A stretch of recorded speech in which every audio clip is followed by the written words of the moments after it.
संसद में खड़े होकर जो बोलते हैं झूठ, उनके झूठ का हो जाता है पर्दाफाश।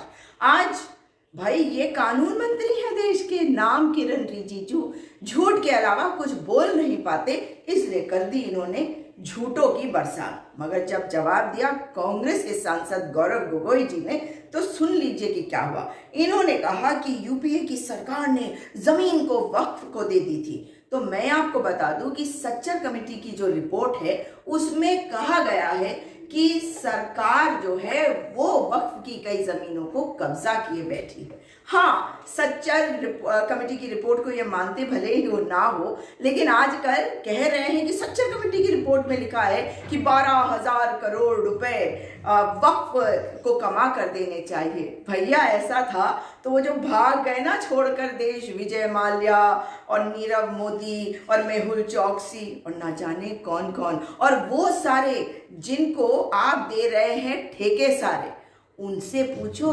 पैसा लेकर भागते हो कहाँ, उनसे पूछो अपने लोन माफ करवाते हो क्यों, और आप उन लोन्स को माफ करते भी हैं। लेकिन ये बात जो है जब इन्होंने कही तो गौरव गोगोई जी ने कहा कि ये बात झूठी है और ये सदन को गुमराह कर रहे हैं, और केंद्रीय मंत्री किरण रिजिजू इस बात को साबित नहीं कर सकते।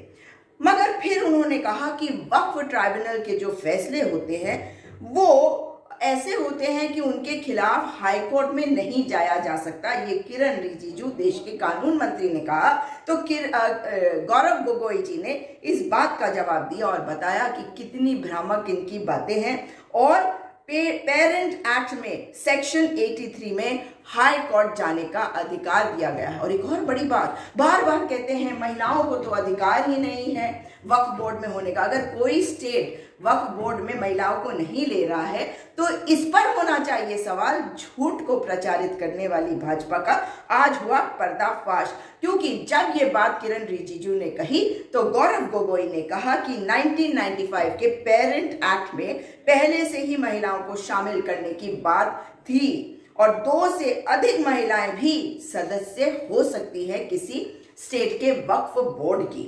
अब इन्होंने एक और बात कही कि हर क्लॉज की चर्चा हुई जेपीसी के दौरान, जो सरासर झूठ है। पहले के 44 अमेंडमेंट्स उन पर चर्चा नहीं हुई, उसके बाद ये जो इतना मोटा सा डॉक्यूमेंट दिया गया, उन्हें उम्मीद करा गया कि जो सांसद हैं वो 1.5-2 दिन में इसको पढ़कर इस पर बहस कर ले। तो घिरी हुई सरकार है, नंबर इनके पास है, ये कितने भी बुलडोज कर ले, लेकिन जनता इनके साथ नहीं है। विभाजन की राजनीति ये करते हैं चुनावी फायदे के लिए। ये अल्पसंख्यकों को बदनाम अपमानित करने की इनकी कोशिश है। मगर इस ध्रुवीकरण में अब देखना यह है कि जनता इनके विरोध में कैसे खड़ी होती है। सीए शायद इन्हें याद नहीं, उत्तराखंड का देवस्थानम बोर्ड याद नहीं, ये बोर्ड जो ये एक्ट लाए थे उससे इन्हें वापस लेना पड़ा। और ये तब जब कृषि कानूनों को इन्होंने वापस नहीं लिया था, ये उससे थोड़ा सा पहले कानून वापस लेने पड़े, क्योंकि चुनाव थे उत्तराखंड में 2022 में। नवंबर 2021 में कानून वापस हुआ और फरवरी 2022 में चुनाव हुए।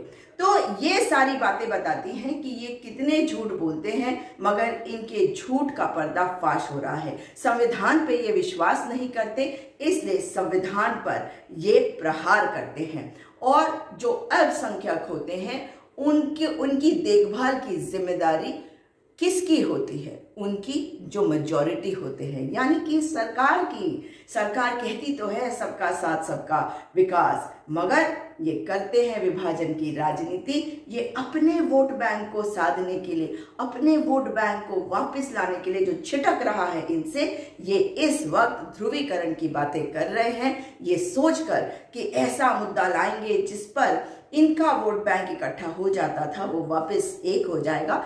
ऐसा होने वाला नहीं है। जोड़ तोड़ की राजनीति, फ्लोटिंग वोटर लिस्ट का बनाना, इनका जिस तरह से इंस्टीट्यूशंस का इस्तेमाल, वो हम देख रहे हैं, इससे काम नहीं करेगा कुछ। एक और बात, इन्होंने कहा कि जो ट्रिब्यूनल्स हैं उनके बारे में जिस तरह से ये बात कर रहे हैं उनको डिमीन करने के लिए, तो ये जो पूरा सिस्टम है ये आखिर किसने बनाया?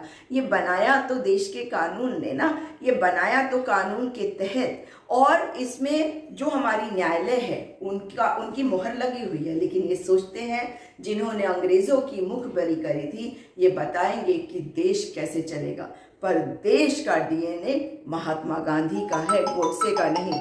इसलिए हार आखिर में आपकी ही होने वाली है, इसके लिए आप तैयार रहिए। इस वीडियो को अधिक से अधिक शेयर करिएगा ताकि अधिक से अधिक लोगों को पता चले कि कितने झूठ बोलते हैं ये अधिकार दे रहे हैं डिस्ट्रिक्ट कलेक्टर को, स्टेट गवर्नमेंट ऑफिसर्स को, ताकि उनके माध्यम से ये वक्फ बोर्ड की जमीनों पर कब्जा कर सके। आप जानते हैं कि सरकारी स्कूल बंद कर रहे हैं, ये जो सेना की जो जमीनें हैं, संपत्ति है, उस पर आंखें गड़ाए बैठे हैं। जहां जहां जमीन मिल रही है उसको ये कब्जा करके अपने दोस्तों को, अपने क्रोनी कैपिटलिस्ट्स को देने की कोशिश कर रहे हैं, मगर अब ये फेल होने वाले हैं। तो वीडियो को शेयर करना भूलिएगा मत और चैनल को सब्सक्राइब अवश्य कर लीजिएगा अगर ऐसी बातों को, ऐसी खबरों को आप जानना चाहते हैं, विश्लेषण सुनना चाहते हैं। दोबारा मुलाकात होगी। नमस्कार, जय हिंद।